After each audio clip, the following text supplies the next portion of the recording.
O Senhor esteja convosco. Ele está no meio de nós. Proclamação do Santo Evangelho de Nosso Senhor Jesus Cristo, escrito por São Marcos. Glória a vós, Senhor. Naquele tempo, Jesus saiu da sinagoga e foi com Tiago e João para a casa de Simão e André. Ora, a sogra de Pedro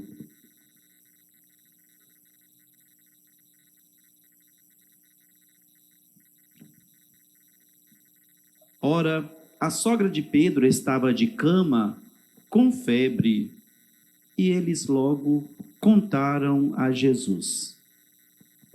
E ele se aproximou, segurou sua mão e ajudou-a a levantar-se.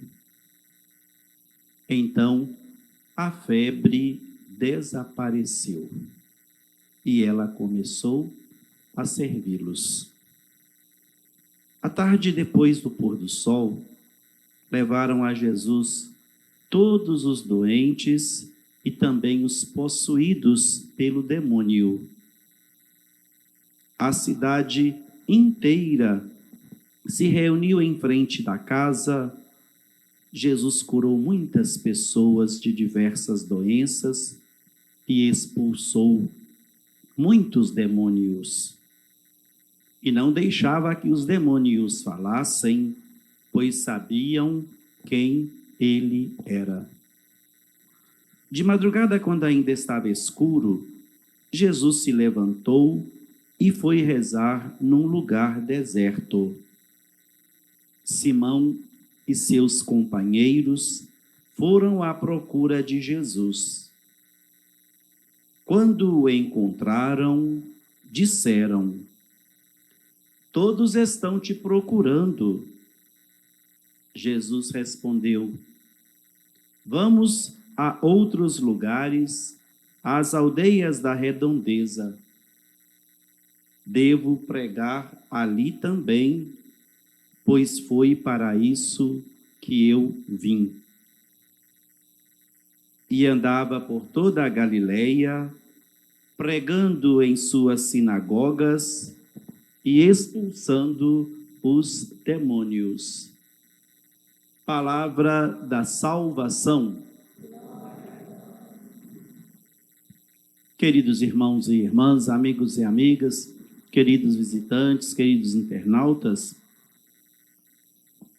Deus sempre nos chama, Deus sempre nos convida, Deus sempre nos convoca a atender a sua voz e, quando nós a atendemos, a nos colocarmos à disposição dele junto dos irmãos e irmãs.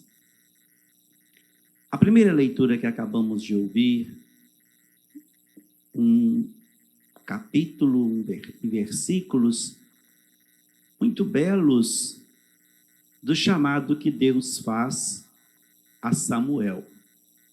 Por 3 vezes Deus o chama.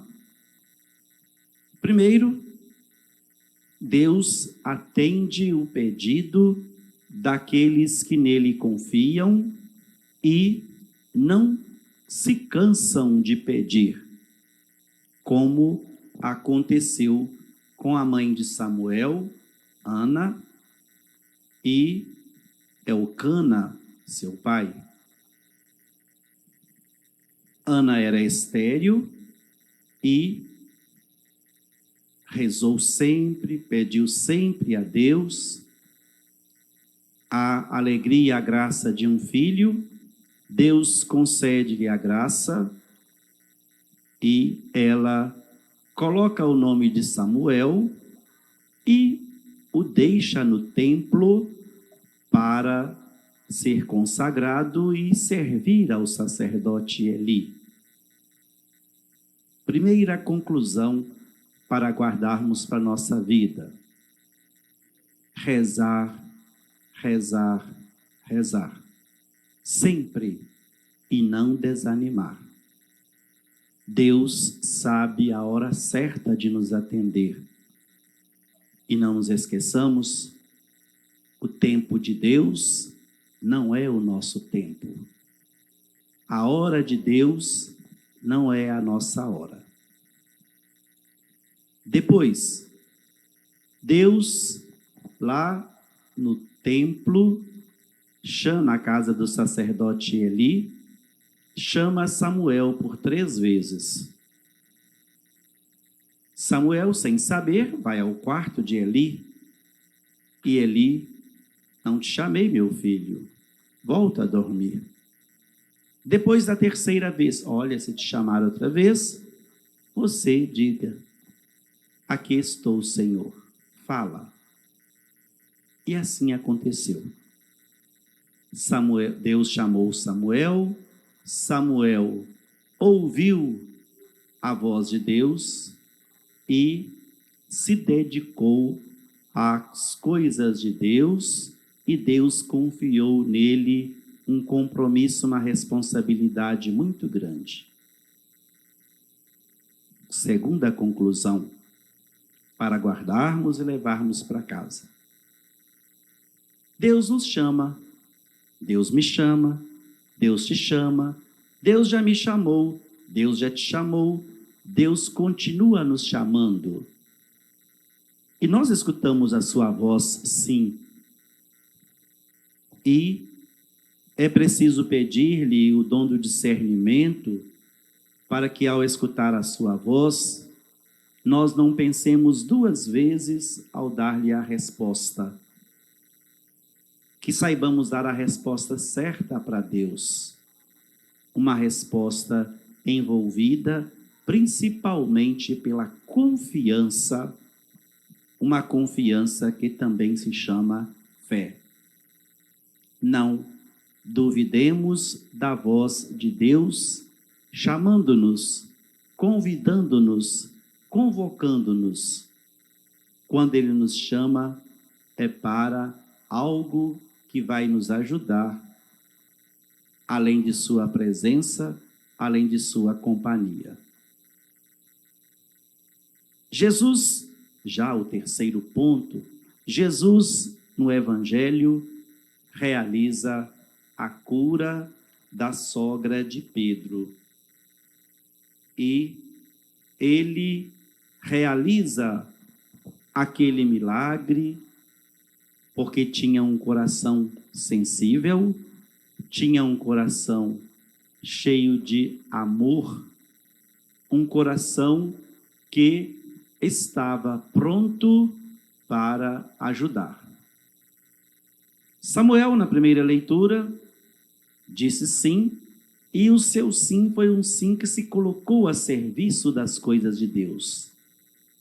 Jesus, este sim de Deus para nós, nos ensina a buscá-lo em todos os momentos, conhecer a sua doutrina, conhecer os seus ensinamentos, conhecer a sua missão. Olhem que todos os lugares por onde Jesus andava, ele sempre deixava a marca.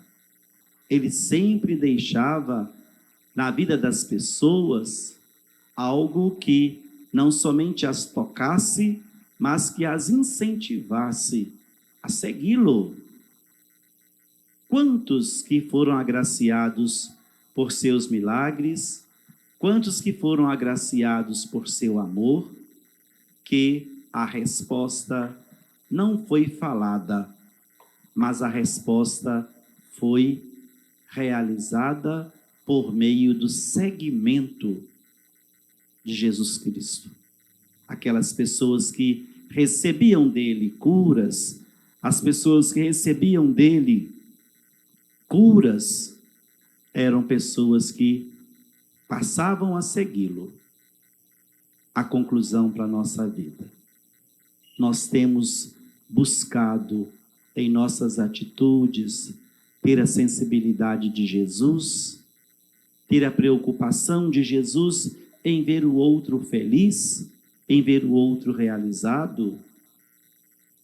Haja vista o que estamos vivendo, a situação que estamos enfrentando, não somente da pandemia, mas acredito eu que esta situação de perder as coisas por causa das chuvas, das enchentes, dói muito. E como as pessoas têm se manifestado, movimentado para ajudar os outros? Quantos aqui presentes ofereceram algo para o outro que perdeu tudo? E isso que nós realizamos, o que estamos realizando, o que estamos doando, o que estamos ajudando pela força da união para elevar o ânimo, o astral daquelas pessoas vitimadas, nós aprendemos com quem? Com Jesus Cristo. Foi Ele quem nos ensinou a servir. Foi Ele quem nos ensinou a sermos úteis na vida do outro. Foi Ele quem nos ensinou a, em nossas atitudes, realizarmos a vontade de Deus, quando Ele nos chama sempre, como chamou a Samuel, e nos chama também. Que essas considerações possam nos ajudar a vivermos este período que estamos vivendo, essa situação que estamos vivendo, atentos à voz de Deus, atentos a tudo aquilo que Ele nos pede, atentos às necessidades do outro, atentos e sempre em atitude bem alerta, diante de tudo aquilo que Jesus nos ensinou para fazermos o mesmo. Não foi assim que Jesus nos ensinou na parábola do bom samaritano? Vai e faze a mesma coisa. Que coisa que precisamos fazer? Antenas do coração e da mente ligadas no coração de Deus, ouvindo sempre a sua voz. E ao mesmo tempo, usando destas antenas, sintonizando-nos com as antenas do próximo, para que o próximo sinta-se feliz, seguro, tranquilo e realizado. Louvado seja nosso Senhor Jesus Cristo.